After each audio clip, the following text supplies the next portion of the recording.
Yeah, hello? Who is that? Look, it's my mum, alright, can you give me a second? That? Oh, you found it?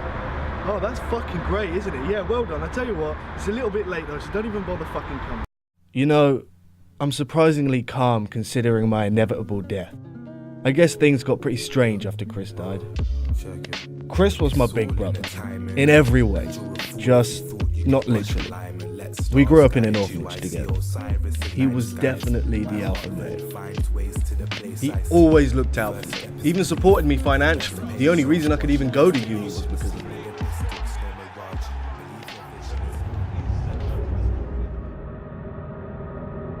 I never knew what he did for money though. He wouldn't tell me. In hindsight, I definitely should have pressed harder to know that information. Somehow, I could have avoided this whole situation had I just known. Anyways, life, it was pretty sweet. University was going well, I guess. Ignorance is definitely bliss.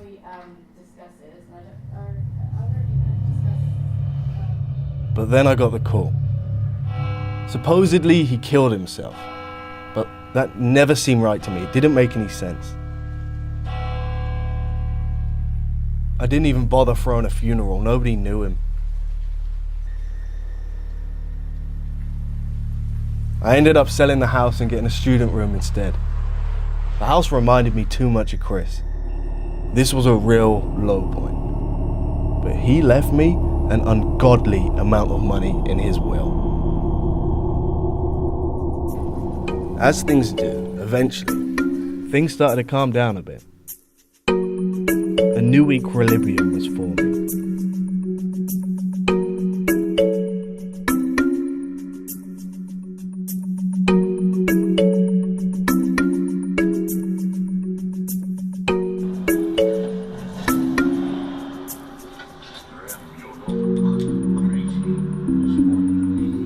But there was this one thing. For the past few months, I've been meeting with this weirdo that Chris worked for. Apparently, after he died, he left some debts behind. Turns out, his job was pretty easy. She literally gets me to buy the most pointless shit. I'm pretty sure it's a she anyways.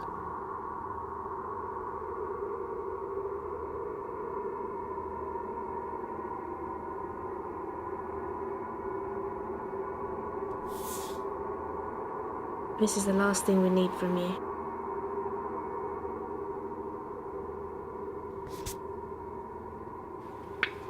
Find the light.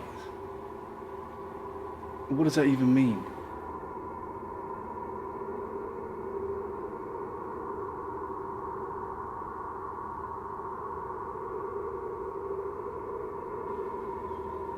Hello?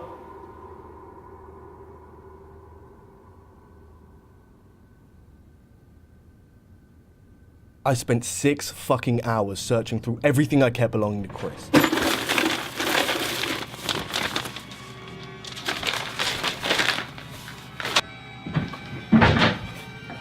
Fuck. I couldn't find anything.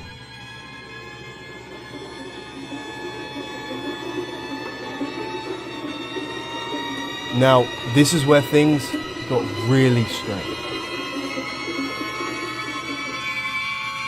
Turns out, Chris worked for some sort of biohacking cult ran by people who don't really exist.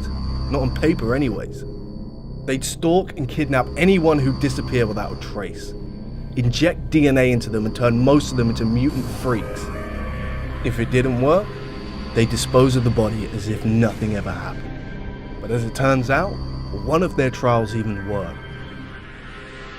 She never did tell me her name. I call her the mysterious one.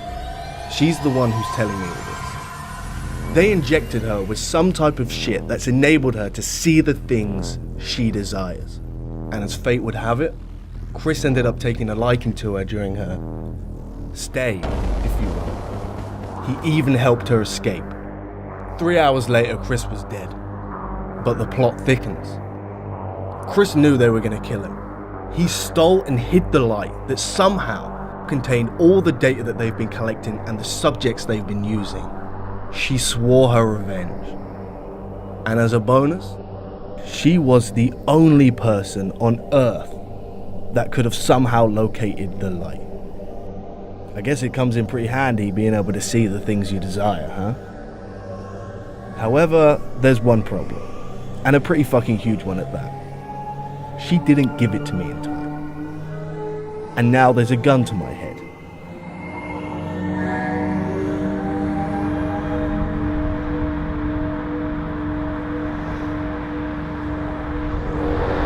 Any last words? Fuck off. Hang down your head, Tom Dooley. Hang down your head and cry. Hang down your head, Tom Dooley. Poor boy, you're bound to die. Oh, well, now, boy. Hang down your head, Tom Dooley. Hang down your head and cry. Oh, well, hang down your head, Tom Dooley.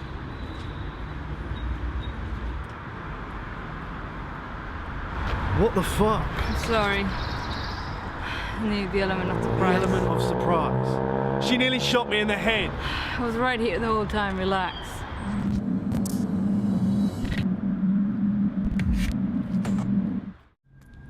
Well, what are we supposed to do now?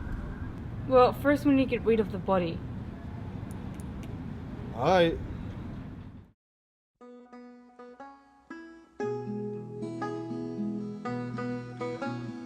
Throughout history, there have been many songs written about the eternal triangle. This next one tells the story of a Mr. Grayson, a beautiful woman, and a condemned man named Tom Dooley. When the sun rises tomorrow, Tom Dooley must hang.